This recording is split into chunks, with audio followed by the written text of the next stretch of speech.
Well, the topic that you emailed me is we're going to be talking about capitalizing on conflict. Can you give us a little bit of background on why you chose this topic? Yeah, one of the things that I learned early on in my career, and really when there's a team or when people have to work together, is that you're not going to get the fullest potential. You're not going to have maximum results in a serene environment. Mm, If there's not a little bit of conflict, if there's not a little bit of debate and dialogue, you're not going to get optimal outcomes. okay. So Can, it's can you something give that us an example? so for example, if somebody, let's say that somebody has the let's say the marketing director comes in of a team comes in, or the chief marketing officer, and says something like, has this new campaign, advertising campaign.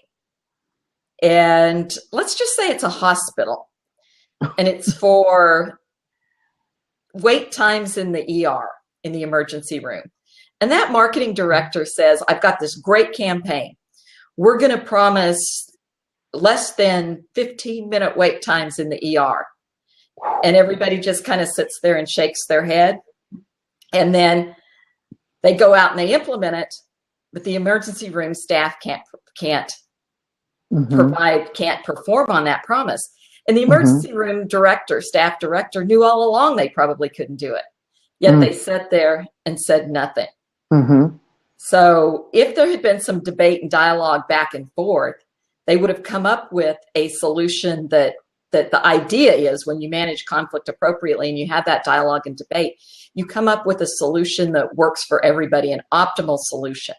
So that's Okay. really the idea. And certainly conflict can be bad and it can cause a lot of Mm-hmm. problems. Mm-hmm. About how it's managed. Okay. And this is what you help your clients through. Yeah, that's absolutely, in terms of developing a team and in Okay. terms of a team working together towards a maximum result.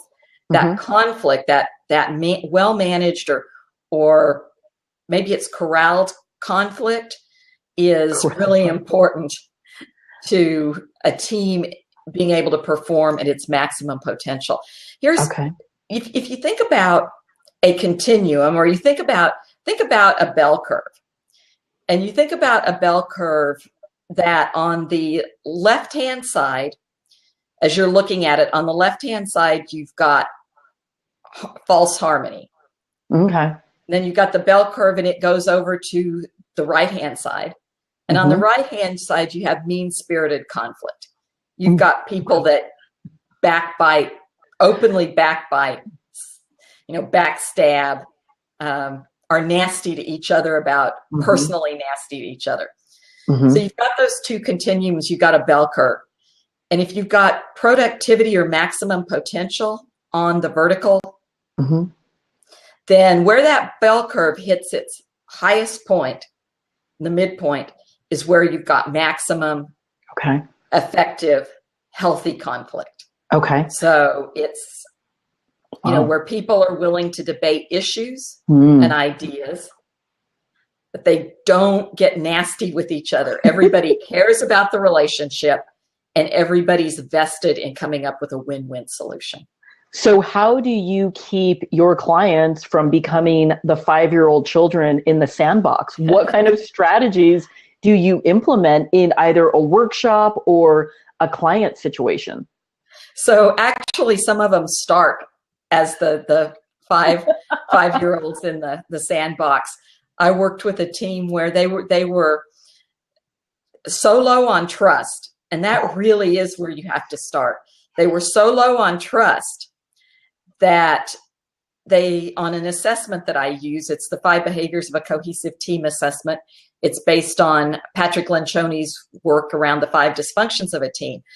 They were so low on trust, and yet they scored fairly well on conflict. The problem is it was nasty, mean-spirited conflict.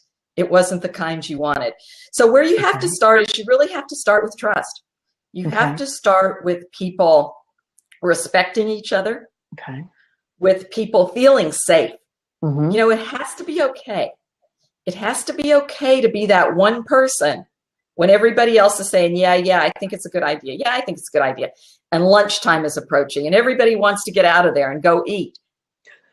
And that one person that says, wait a minute, I don't think this is going to work. Okay. I think we need to talk about it. So what happens when that person does that? What does the team leader do?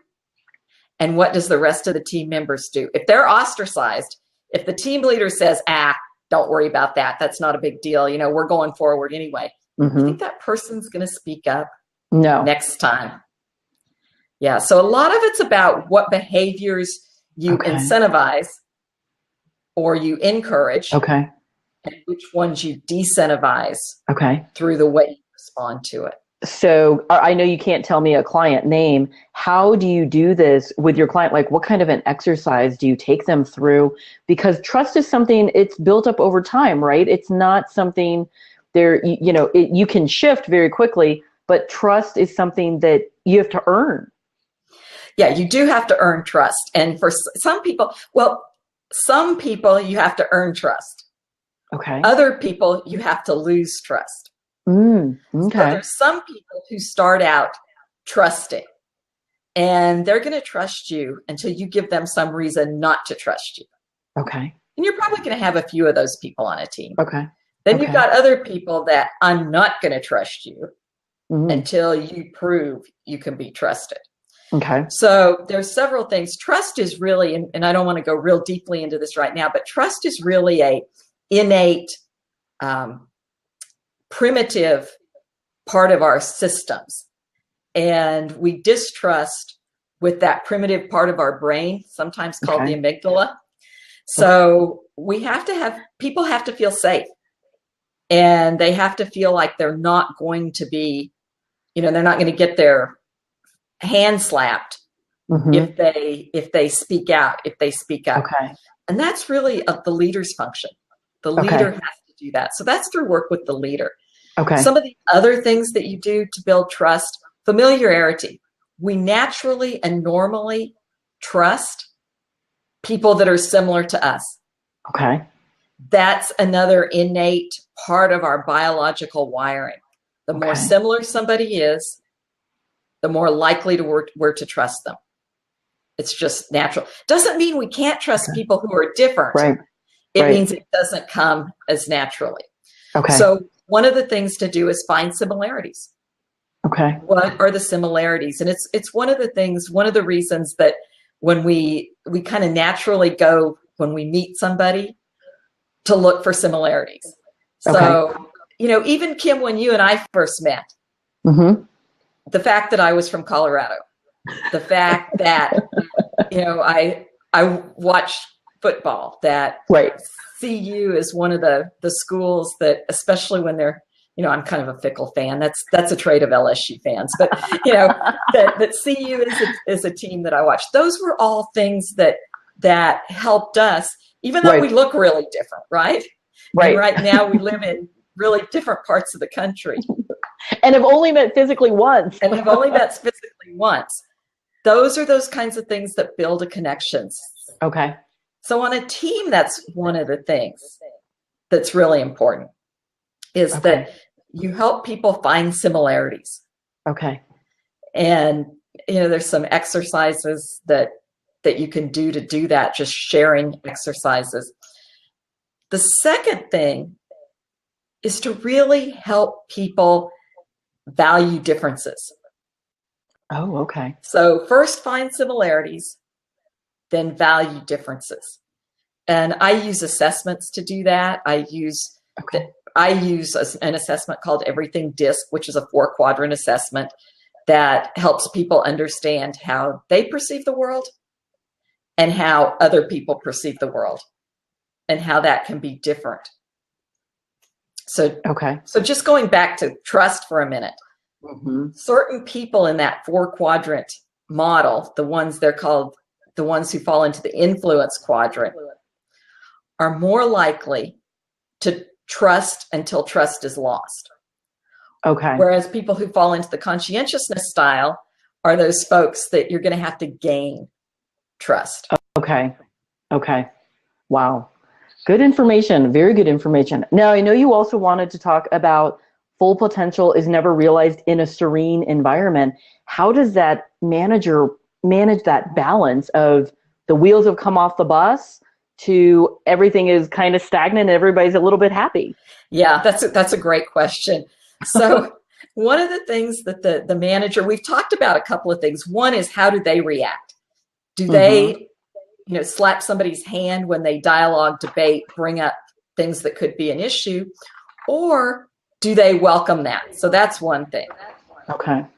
The second thing that's really important is that they really seek out conflict. So let's say, back to my hospital example a minute ago with the emergency room and the marketing director.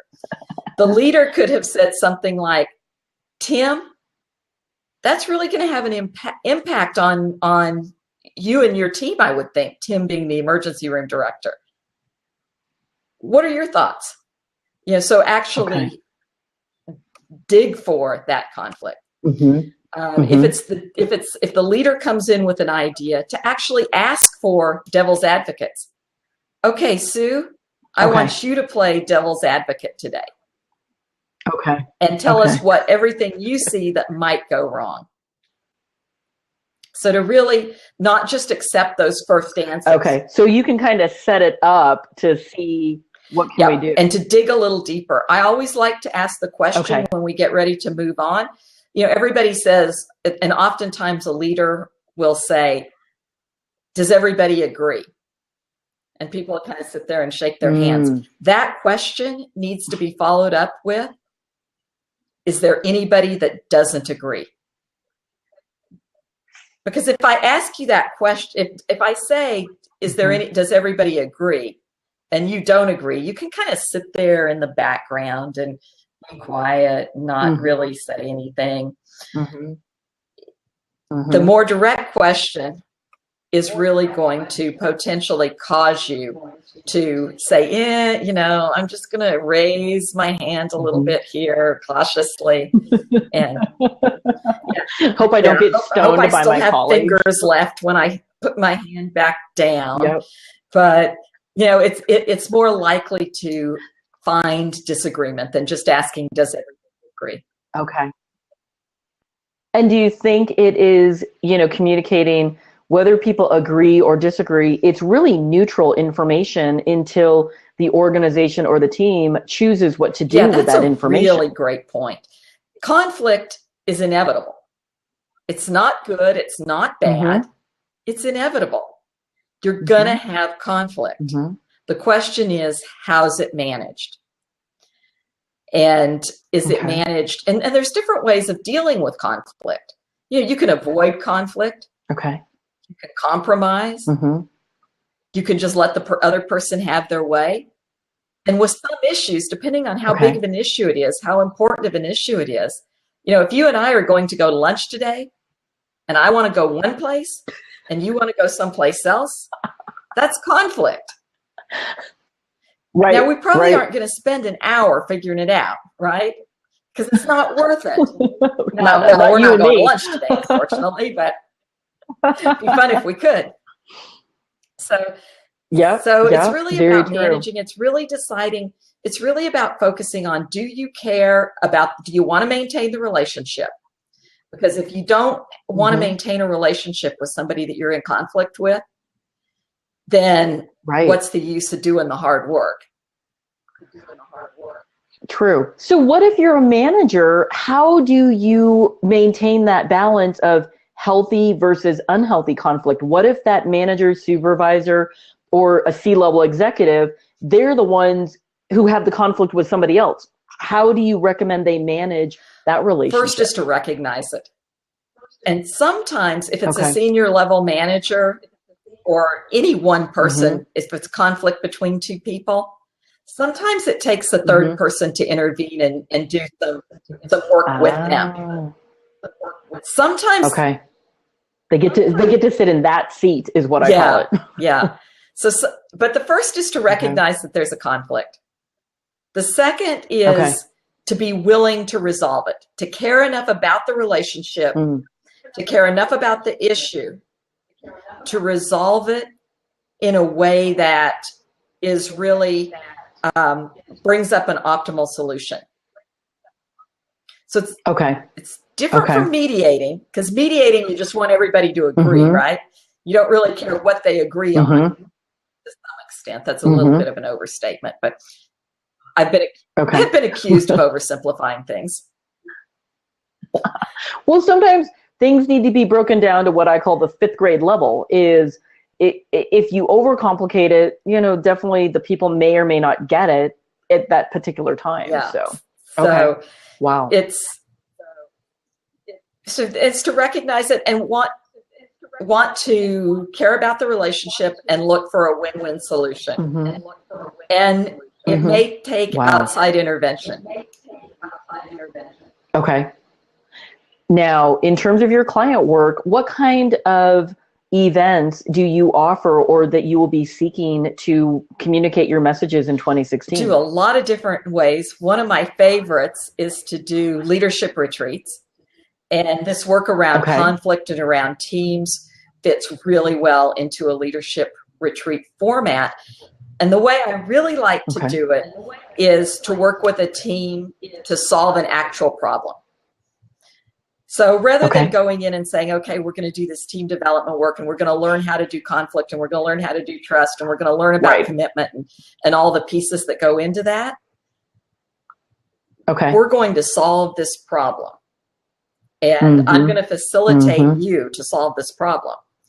In the process, you're going to become a more cohesive team.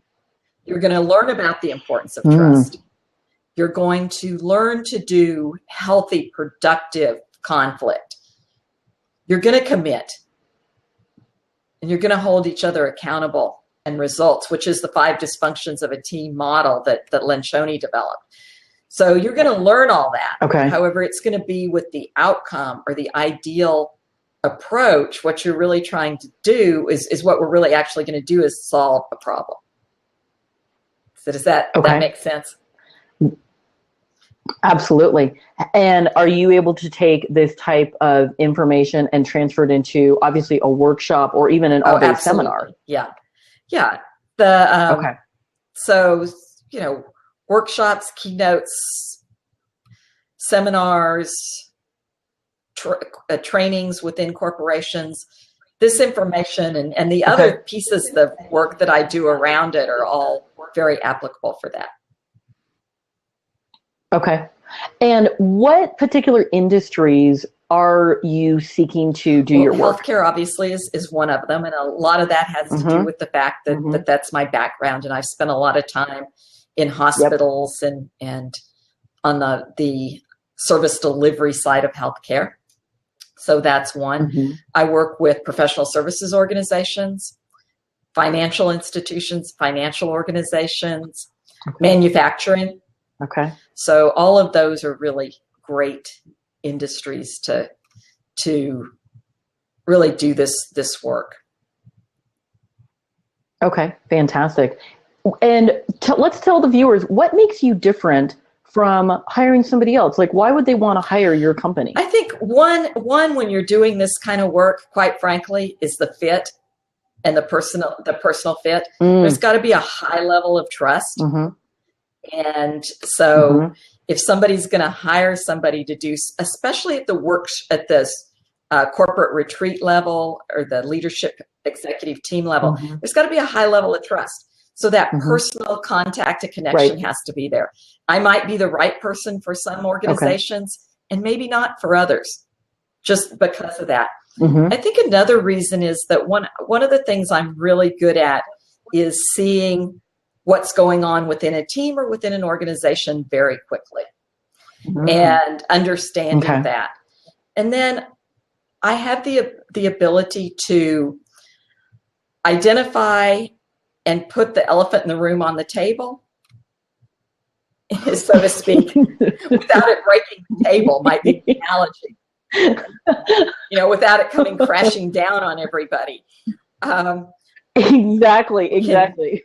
Tackle those hard topics in a way that's non-judgmental and supportive, yet holds the space for that team to do the work they need to do. Very, very good. Wow. Very nice. Is there anything else that you would want to add as we start to wrap up our initial blab? I don't think so. This has been a lot of fun. It has been a lot of fun. I think we both learned a lot. And for the viewers, Julie can be followed on Twitter at Julie Chance. And tune in for our next blab with Julie in the near Thanks future. a bunch, Kim. This has been fun. And while my Thank you family very and much. friends would not say this is my first blab, it is my first official blab.